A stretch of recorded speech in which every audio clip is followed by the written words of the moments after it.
Hello বন্ধুরা, বানি রান্নাবাটিতে সকলকে স্বাগত। আজকের রেসিপি হলো পাকা আমের রসগোল্লা। বাড়িতে একবার হলেও এই রসগোল্লাটা বানিয়ে দেখো, দোকানের তুলনায় অনেক ভালো হয় খেতে।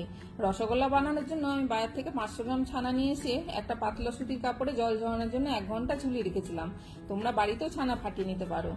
ছানা কিন্তু জল চিপে চিপে বের করবে না, এইভাবে ঝুলিয়ে রাখবে। এরপর একটা আম কেটে মিক্সিতে পেস্ট করে কড়াইয়ে জাল দিয়ে আমের রসটা একটু শুকিয়ে নিলাম। এরপর ছানাটাকে হাতের তালুর সাহায্যে 5 মিনিট ভালো করে ম্যাশ করে নিয়ে তাতে দিলাম 1 চামচ চিনি, 1 চামচ রুল ময়দা, 1 চামচ আমের পাল্প, অল্প একটু ফুড কালারটা অপশনাল, তোমরা নাও দিতে পারো।